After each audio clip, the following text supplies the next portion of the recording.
Greetings Middle-earth, Shadow of Mordor and Shadow of War fans and enjoyers.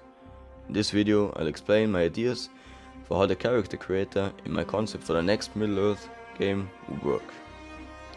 Before I start, if you're asking yourself what is this even all about, I recommend watching my first video, the base video, explaining my concept, or reading my channel's description. So, how would a character creator for your player character Uruk or Olog in a successor game to Middle-earth Shadow of War work? My opinion, it should be similar to what the algorithm in Shadow of War uses, only of course manualized and laid out for the player. That means you choose a tribe, body shape, body color, nose type, eye type, ear type, mouth type, age, facial hair, hairstyle, hair color, scars and voice. There will be exotic options allowing you to choose the default or how Uruks with this option are called in Shadow of War's Marauder tribe, handsome, or the poisoned, and even the twins. Now, here we have two options. Option 1, the more accurate and moderate one. You could only choose these exotic options if you choose a certain tribe. The reason for this thought is the fact that in Shadow of War you will not find a deformed Uruk outside of the Marauder tribe and the Outlaw tribe. Same thing with the twins. As far as I am concerned, this type only generates together with the Ferret tribe option. I'm not sure about the poison, to be honest. I think this option can spawn with any tribe option really. We'll get back to this in a minute. Option 2. The more wacky option, you could use any of these exotic options with any tribe. There I think the idea of using the character creator of the algorithm gets a bit lost. It would just not fit if there was a handsome walking around as part of the terror tribe in my eyes.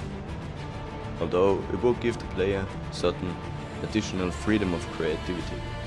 Personally I'm more of a fan of option 1 though. So now some of you might have asked yourself, and what about the tower? What about the maggot? What about the infested? What about all those other cool exotic Uruks?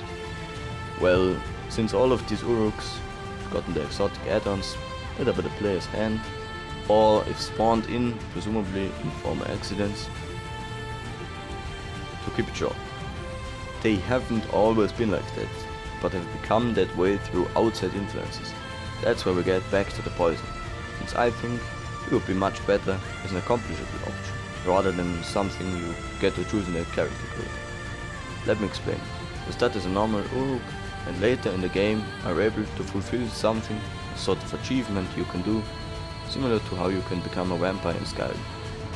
The same thing for the tower. He's exotic because he wears a special armor, the armor of the tower from Shadow of Mordor, yes. Maybe you could find this armor somewhere hidden in the game and then become the tower by wearing it. The same thing for the stitch.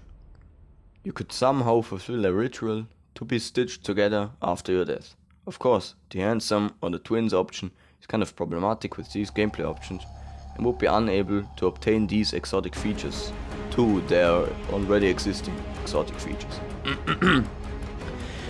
So, now that we've got that big chunk of exotic options out of the way, let's continue with names and titles. For the names, I think there already is a big stock of Uruk names that could be chosen. So in my option, instead of typing something in, you choose an existing Uruk name like Kuga, Ashkan, Tuhorn and so on. This would allow a pretty epic feature, others calling you by your name, hordes of Uruks chanting your name, wanted posted and so on. The title would not be chosen right away, but would rather be chosen at a point where you become captain, similar to the armor and weapon.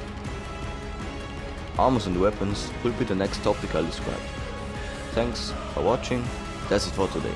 Feel free to tell me your thoughts in the comments. Bye!